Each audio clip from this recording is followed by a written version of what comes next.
हाय guys, good afternoon. हमने lesson first chapter first start किया था और चैप्टर फर्स्ट था रिप्रोडक्शन इन ऑर्गेनिज्म, जिसमें हमने इंट्रो पढ़ लिया था भैया, इंट्रोडक्शन पढ़ लिया था। और लास्ट में हमने पढ़ा था रिप्रोडक्शन। तो आज रिप्रोडक्शन को थोड़ा रिपीट करते हुए उसके टाइप्स पढ़ेंगे अपन। तो let's see topic. Today's topic is reproduction. अब रिप्रोडक्शन की डेफिनेशन तो हमने बोल दी थी, क्या बताई थी भैया? It is a biological process in which organism give rise to new individual और offspring, that is known as reproduction. And it is of two types, one is asexual reproduction, second one is sexual reproduction. उन्हीं के बारे में थोड़ा थोड़ा सा पढ़ते जाएंगे भैया। हालांकि इनका जो डिस्क्रिप्शन है वो लेसन नंबर सेकंड के अंदर प्लांट्स के बारे में, चैप्टर नंबर थर्ड में ह्यूमन बीइंग के बारे में। तो first one is definition, first point. अब फर्स्ट पॉइंट हमने इसमें लिखे भी थे भैया, लेकिन दोबारा एक बार बोल देता हूँ भैया। It is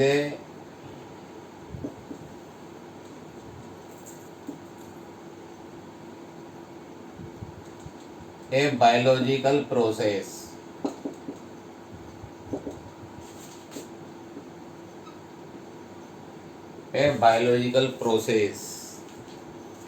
in which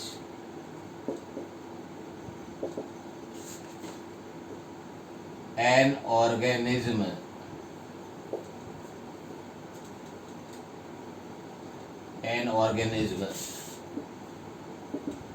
give rise to young one or offspring।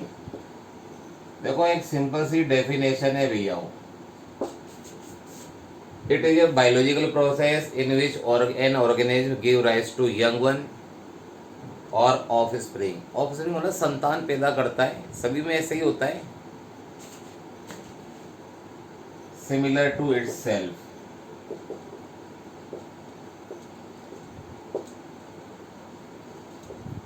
Similar to itself, it is known as reproduction. अब देखो रिप्रोडक्शन की डेफिनेशन तो बहुत सिंपल है। It is a biological process in which an organism give rise to young one और offspring और progeny, या हिंदी बोले तो संतानें पैदा करता है। और जो ऑफस्प्रिंग होती है भाई, सिमिलर टू इटसेल्फ, जो संतानें हमारी पैदा होंगी। अब मनुष्य की संतानें, मैन की संतानें मैन ही होगी भैया, चाइल्ड होंगे। तो ऐसी इस डेफिनेशन होगी भैया रिप्रोडक्शन।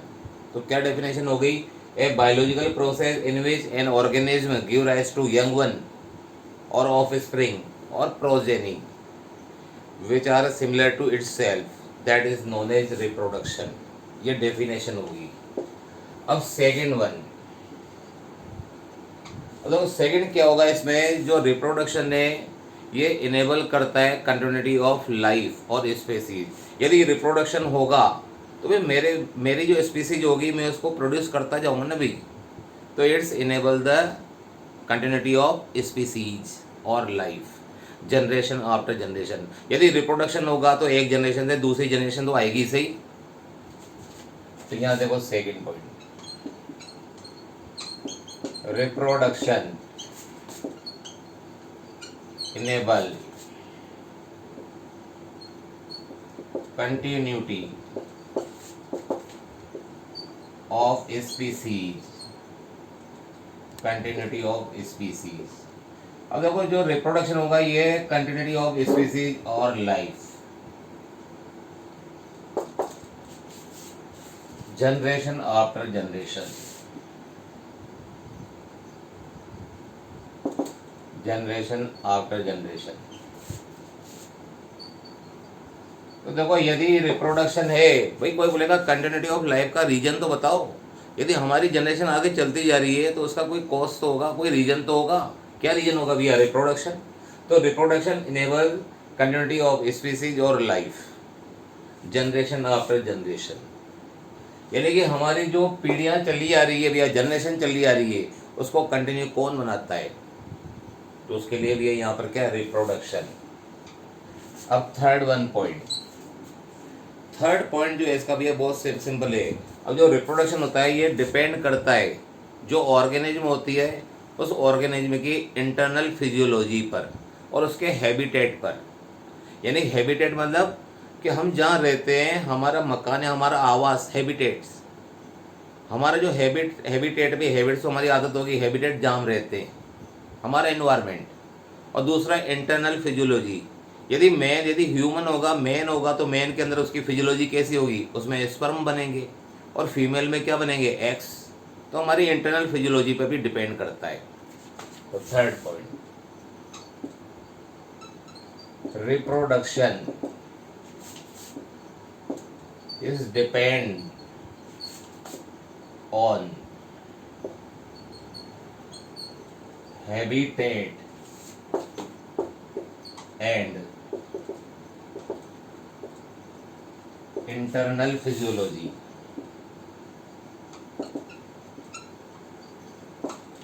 ये थर्ड पॉइंट, यानी कि रिप्रोडक्शन किसके ऊपर डिपेंड करता है? एक तो हैबिटेट, हैबिटेट मतलब हमारा इन्वायरमेंट, एक्सटर्नल इन्वायरमेंट, और दूसरा इंटरनल फिजियोलॉजी।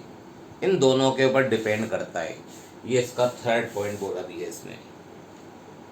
अब next one, reproduction is of two types.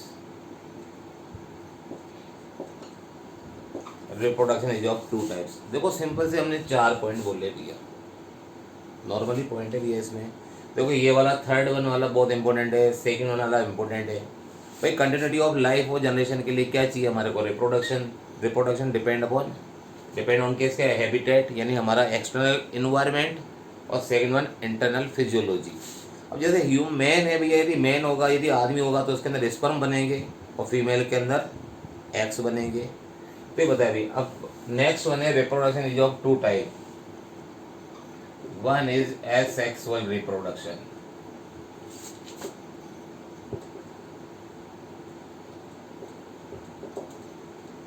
second one is sexual reproduction।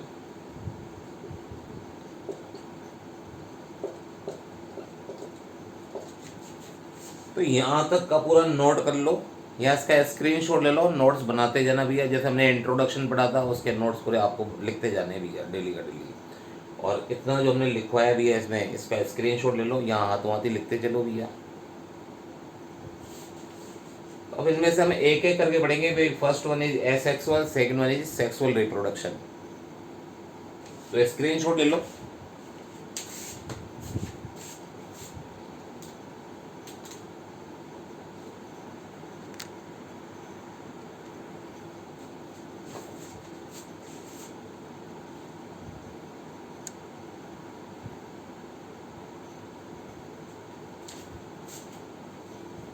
Screenshot ले लो भैया फटाफट से। ऐसा का ऐसा नोट करना है आपको, कॉपी के अंदर ऐसा का नोट करना है। कोई एक्स्ट्रा क्वेश्चन नहीं आएगा भैया, चाहे CBSE हो चाहे RBSE, हमने सारे क्वेश्चन कवर कर रहे हैं इसके अंदर। अब हमारे सामने ये 2 टॉपिक आ गए। First one is asexual, second one is sexual reproduction. First start कर रहे हैं।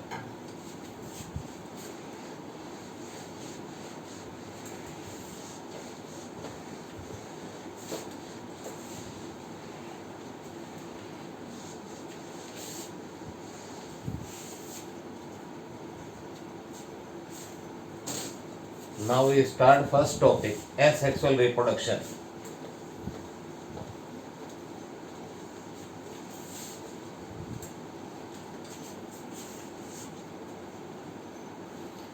तो let's see what is asexual reproduction। बहुत सिंपल डेफिनेशन है, बहुत सिंपल डेफिनेशन।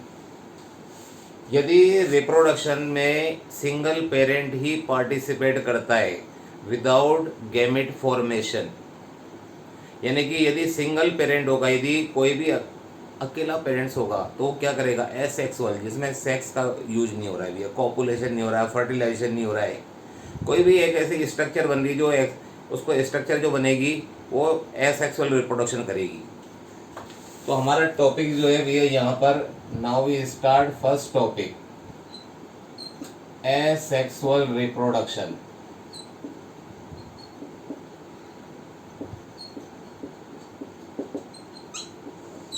अब फर्स्ट वन इसकी डेफिनेशन, इसको डिफाइन कर देंगे अपन।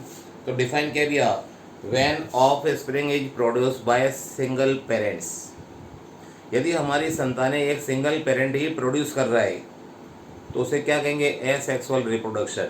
और इसमें जो हमारी संतानें पैदा होंगी, जो हमारी ऑफ स्प्रिंग्स होगी, प्रोजेनी होगी, वो सिमिलर टू, आपस में तो सिमिलर होंगी ही सही, similar to together and as well as parents, and these are known as clones. तो देखो यहाँ पर फर्स्ट तो इसकी डेफिनेशन बोलने जा रही भैया, when offsprings are produced by a single parent,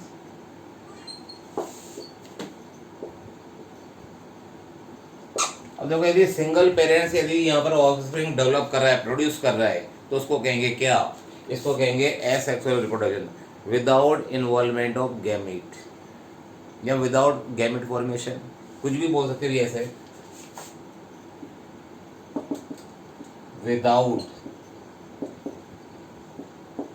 involvement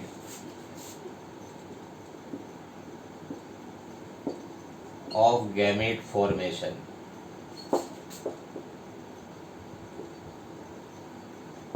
देखो बिल्कुल सिंपल डेफिनेशन है, when offspring are produced by a single parents without involvement of gamete formation, इसमें कोई गैमेट फॉर्मेशन नहीं होगा और एक सिंगल पेरेंट्स पार्टिसिपेट करेगा,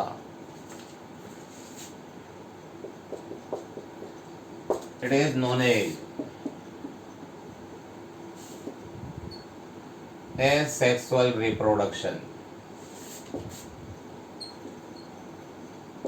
it is known as asexual reproduction। तो देखो asexual reproduction की डेफिनेशन तो होगी भी ये वाली, ये asexual reproduction वो सिंपली है।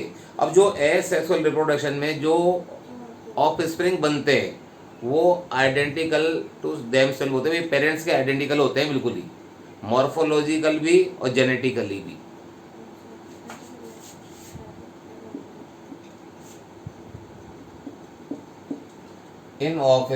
in asexual reproduction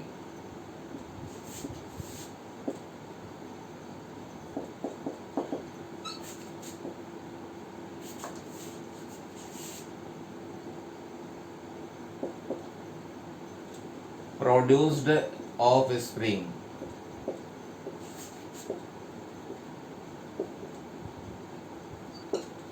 are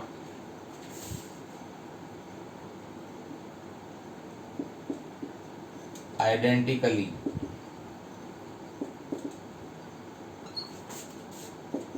morphological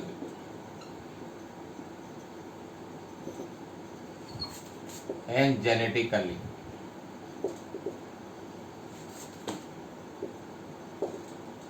similar to parents. अब देखो इसमें जो ऑफ स्प्रिंग्स है, जो यहाँ पर डेवलप्ड जो प्रोड्यूस ऑफ स्प्रिंग है, ये कैसे भैया, आइडेंटिकली सेम है भैया, कैसे identically morphologically and genetically similar to their parents. तो ये बता रहे to parents, these offspring are known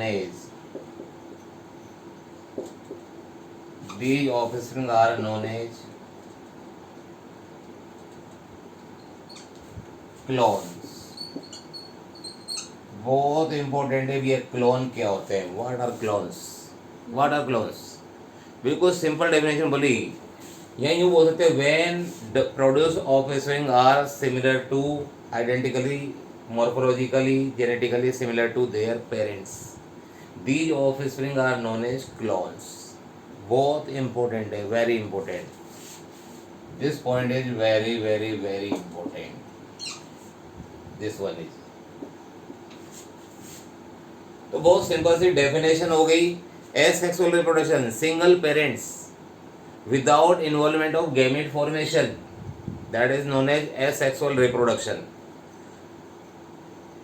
और यहाँ पर जो होगा भाई, in asexual reproduction produced offspring are similar और identical genetically, morphologically are similar to their parents.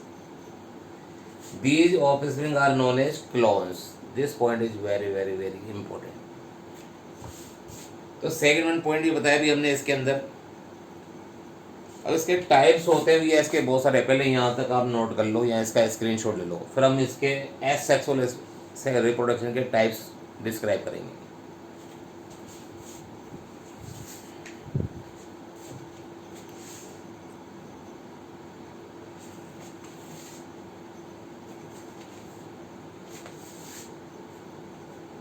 यहाँ से इसको नोट कर लो या इसको फास्ट।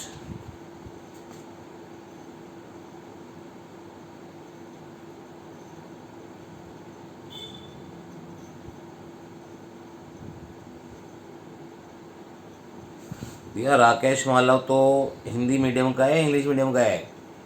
अरे मीडियम क्या भाई, पतला तो इंग्लिश मीडियम में पढ़ रहा हो, तेरे समझ में नहीं आ रहा हो। चलो फटाफट नोट कर लो।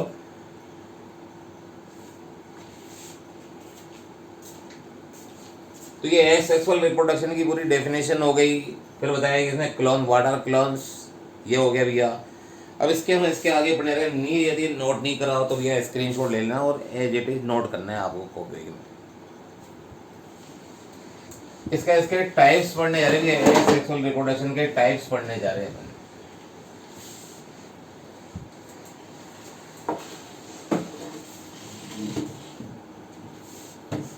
इसके टाइप्स पढ़ेंगे भी, अब क्या क्या टाइप्स होते हैं वो इसको डिस्क्राइब करेंगे अपन।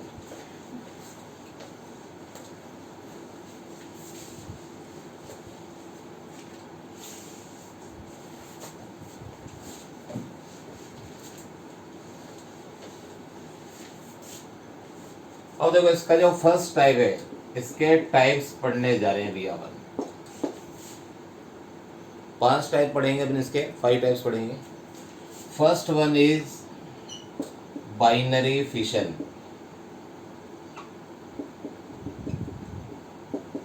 First one is binary fission. तो देखो बाइनरी फिशन में क्या होता है, यहाँ पर सिंपल सी डेफिनेशन इसकी बोलेंगे भी है इसमें। देखो यदि पेरेंट सेल जो है वो माइटोसिस सेल डिवीजन के द्वारा 2 इक्वल पार्ट में डिवाइड हो जाती है, माइटोसिस सेल डिवीजन द्वारा इक्वल पार्ट में पेरेंट सेल डिवाइड हो जाएगी, तो उसी को कहेंगे बाइनरी फिशन। और ये हमेशा फेवरेबल कंडीशन में होता है। फेवरेबल कंडीशन क्या होती है, जब टेम्परेचर फेवरेबल हो, ऑक्सीजन सफिशिएंट हो, फूड सफिशिएंट हो, ऑक्सीजन सफिशिएंट हो, ये सब फेवरेबल कंडीशन होती है। तो बहुत सिंपल से बता रहे भी इसके अंदर, सिंपल से इसकी डेफिनेशन बोलने जा रहे भी है इसके अंदर। इन favourable condition,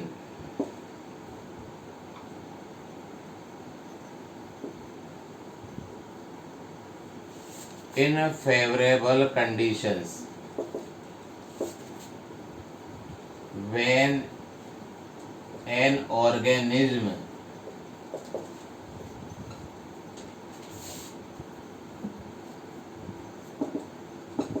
divide into 2 equal parts, 2 equal cell by mitosis cell division.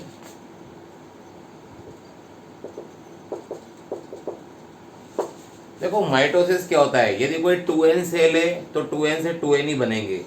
यदि number of chromosome are 2n diploid, तो उससे डिप्लॉइड ही ऑफस्प्रिंग बनेंगे। अभी एग्जाम्पल भी लेंगे। तो देखो इन फेवरेबल कंडीशन, देखो एक तो फेवरेबल कंडीशन याद रखनी भैया। फेवरेबल कंडीशन क्या होती है, favourable temperature, sufficient oxygen, sufficient food, ये सब फेवरेबल कंडीशंस होती है। और ऐसी फेवरेबल कंडीशन में यदि ऑर्गेनिज्म जो होता है ये divide into 2 equal parts, equal cell, यदि जो पेरेंट सेल होती है वो दो इक्वल पार्ट में डिवाइड होती है by mitosis cell division, it is known as, देखो binary means two parts, two equal parts, it is known as binary fission. देखो ये बाइनरी फिशन की डेफिनेशन होगी, तो देखो डेफिनेशन बहुत सिंपल सी है, डेफिनेशन भी होगी भी इसकी, बहुत सिंपल सी डेफिनेशन है। अब इसके एग्जाम्पल देख लो भैया, एग्जाम्पल है प्रोटिस्ट।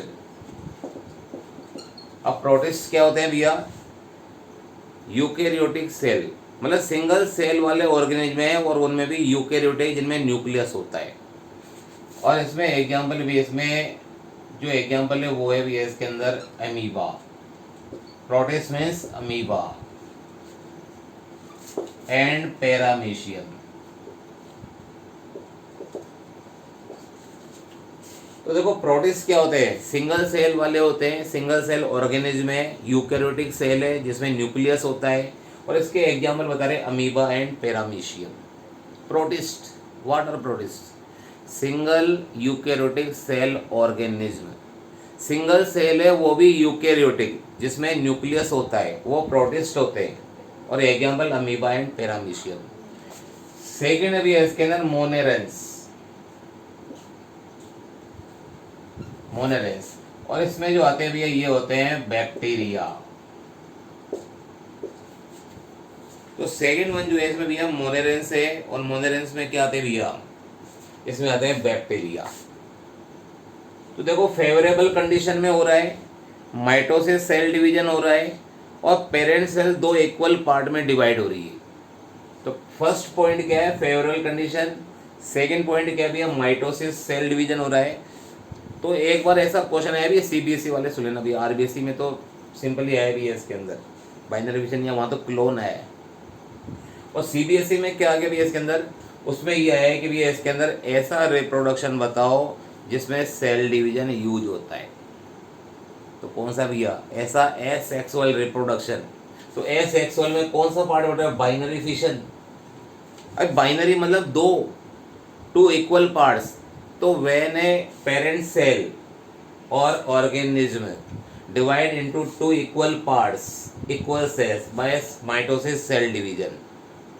और माइटोसिस में क्या होता है, यदि हम 2n है तो हम जो प्रोड्यूस करेंगे भैया, यदि सिंगल पेरेंट होना चाहिए, डबल नहीं। तो ऐसे तो कौन कौन से एग्जाम्पल है, प्रोटिस्ट है, मोनेरेंस है, ये एग्जाम्पल हो गए। अब इसका एक डायग्राम फॉलो करते हैं भैया, देखो यहाँ पर ही इसमें अमीबा बना रहे भैया, देखो ये अमीबा,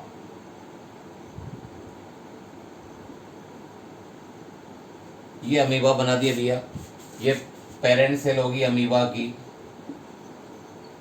अमीबा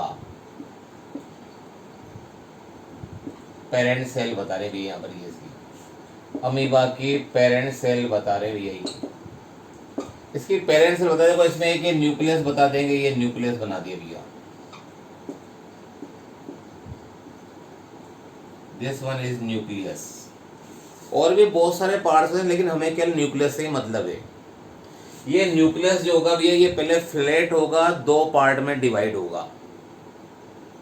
देखो फर्स्ट वन क्या होगा, फेवरेबल कंडीशन। देखो यहाँ पर क्या है, फेवरेबल कंडीशन होगी, तो यहाँ जो एरो लगाएंगे इसके ऊपर फेवरेबल कंडीशन लिखेंगे भैया, फेवरेबल कंडीशंस फॉलो करेगा भैया। कौन सी फेवरेबल कंडीशन है, favourable temperature, sufficient oxygen, sufficient जो होता है इसमें वाटर होता है, सफिशिएंट जो होता है इसमें ऑक्सीजन रहती है, फूड रहता है। तो फेवरेबल कंडीशन में जो पेरेंट सेल होती है अमीबा की, पेरेंट सेल, ये दो, एक फर्स्ट तो इसका क्या होगा भैया, इसका जो न्यूक्लियस होगा ये दो पार्ट में डिवाइड होना स्टार्ट हो जाएगा। ये सेकंड डायग्राम देखो, इसका न्यूक्लियस जो है ये दो पार्ट में डिवाइड हो रहा है, पहले फ्लैट होगा भैया, पहले फ्लैट हो जाएगा इस तरह से, ये न्यूक्लियस ये फ्लैट हो चुका है भैया, चपटा हो गया, चपटा। इसके बाद जो होगा, इसका जो न्यूक्लियस होगा भी ये यहाँ से दो पार्ट में डिवाइड होगा, ये देखो यहाँ पे फेवरेबल कंडीशन में ही चल रहा है ये। तो देखो यहाँ पर ये अमीबा,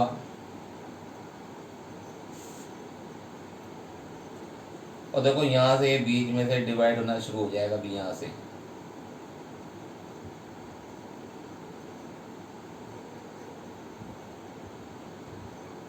देखो यहाँ अमीबा दो पार्ट्स में डिवाइड होने लग गया भी है, देखो यहाँ से, और इसका न्यूक्लियस भी देखो इस तरह से हो चुका है, ये इसका न्यूक्लियस। पहले न्यूक्लियस सर्किल शेप में था, फिर ये फ्लैट हो गया, और उसके बाद में ये न्यूक्लियस जो देखो डिवाइड इनटू टू पार्ट्स में जा रहा है भैया, दो पार्ट्स में डिवाइड होता जा रहा है ये वाला। और इसका जो देखो न्यूक्लियस तो दो पार्ट में डिवाइड हो रहा है, पर साइटोप्लाज्म भी दो पार्ट में डिवाइड होगा। देखो यहाँ से ऐसा लग रहा है ना, ये यहाँ से साइटोप्लाज्म दो पार्ट में डिवाइड हो रहा है। देन आफ्टर ये दो सेल्स में डिवाइड हो जाएगा। देखो इधर की सेल अलग है, इधर की सेल अलग है, तो इधर एक अमीबा इधर बना देंगे, एक अमीबा इधर बना देंगे भैया। ये दो डॉटर सेल होगी भैया,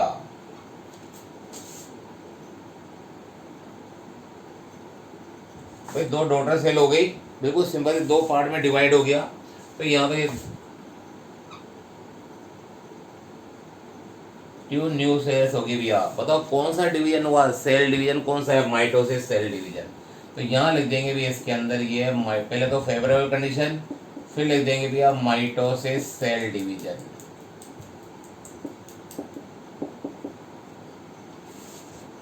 तो ये डायग्राम पूरा हो चुका है भैया, और इसको डायग्राम, ये पहला टॉपिक पूरा हो चुका है। First type of asexual reproduction is binary fission. Binary fission, binary means two parents cell is divide into two parts, two equal parts. तो देखो बहुत simply, in favourable condition when an organism divide into two equal cells by mitosis cell division, that is known as binary fission. Example protist means amoeba and paramecium, monerans means bacteria. और एक example के diagrammatic इसको show कर दिया flow chart में। देखो ये amoeba है, पेरेंट सेल है, ये डॉटर सेल बन गई। तो एक अमीबा जो होता है फेवरेबल कंडीशन में क्या होगा, इसका न्यूक्लियस सर्किल शेप से हो गया राउंड फ्लैट शेप हो गया, फ्लैट से इसका न्यूक्लियस दो पार्ट में डिवाइड हो रहा है, और उसके बाद यहाँ से बीच में साइटोप्लाज्म भी डिवाइड हो जाएगा, तो दो डॉटर सेल बन जाएंगे, न्यू सेल बन जाएंगे। तो बताओ एक पेरेंट सेल कितने पार्ट्स में डिवाइड हुआ, दो इक्वल पार्ट्स में। It is known as binary fission. तो इसका बना लो।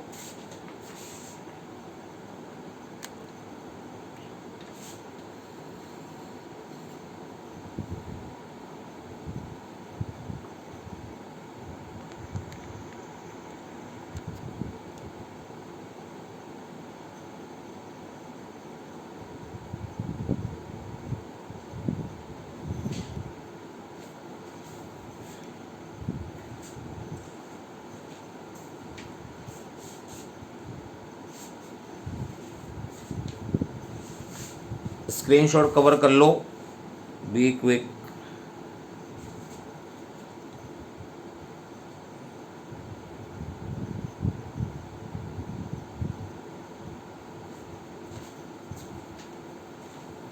या तो इसको नोट कर लो कॉपी में, या इसका स्क्रीनशॉट ले लो।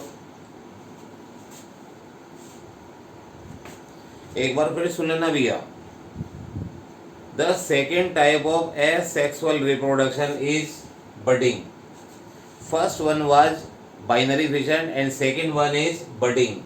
हम asexual reproduction के parts पढ़ रहे हैं, types पढ़ रहे हैं। The second type of asexual reproduction is budding.